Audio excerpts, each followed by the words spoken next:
दोस्तों, वक्त तो बहुत बदल चुका है महिलाओं के लिए, लेकिन अभी भी कुछ महिलाएं ऐसी हैं ना जो महिला दिवस पर भी अपना ये ख़ास दिन सेलिब्रेट अपने हिसाब से नहीं कर पाती हैं। कुछ काम में उलझी रहती हैं या कुछ इतने लिहाज में पड़ जाती हैं ना कि अपने मन का कह ही नहीं पाती हैं। मैं आपको एक छोटी सी कहानी सुना रही हूँ हमारी मालती दीदी की, जो मेरा इमेजिनरी कैरेक्टर है, जिन पर मैं आर्टिकल लिखती हूँ। मालती दीदी को उनके पति ने कहा कि इस बार तो संडे है, चलो तुमको मैं महिला दिवस पर दिन भर घुमाऊंगा, तुम अपने काम से इस बार ब्रेक लो, हमेशा कामों में उलझी रहती हो। मालती दीदी बहुत खुश हो गई। चलो अच्छा है, कल मुझे चैन मिलेगा, मज़ा करूँगी, दिन भर घर से बाहर रहूँगी।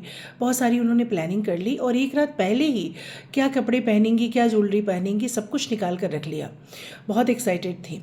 दूसरे दिन प्लानिंग के हिसाब से रेडी हो गई। तैयार होकर के जैसे ही निकलने लगी, वैसे ही सासू माँ ने कहा कि तुम लंच पे मत जाओ कहीं बाहर, डिनर पे चली जाना, हमारी लाडो आ रही है और वो हमें महिला दिवस की बधाई देने आ रही है, तो नंद और नंदोई के लिए खाना बना लो, तुम रात को चली जाना। कितना सोचती है मेरी लाडो मेरे लिए। सासू माँ की बात सुनकर मालती दीदी की आंखें भर आईं, लेकिन मालती दीदी को आदत थी। उन्होंने फिर जाकर जल्दी जल्दी खाना वाना बनाया, फिर लाडो और उनके पतिदेव का पूरा स्वागत किया और दिन ऐसे ही बीत गया। और गप और मस्ती में शाम होने लगी तो फिर लाडो के पिताश्री ने कहा कि मालती, अब ये लोग जाकर घर पर क्या खाना बनाएंगे, डिनर भी बना ही लो, तुम कल चली जाना घूमने के लिए। मालती दीदी तब तक बहुत झल्ला चुकी थी और उन्होंने फिर डिनर बनाया और डिनर को डाइनिंग टेबल पर रख दिया।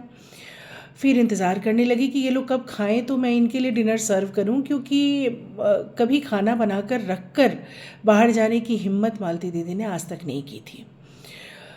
फिर उसके बाद मालती दीदी अपने कमरे में आई। थकी हारी से उसने अपना फ़ोन उठाया और फेसबुक पर अपलोड किया, अपना एक पोस्ट डाला, happy women's day to all the strong and beautiful ladies out there. सबको महिला दिवस की बहुत बधाई।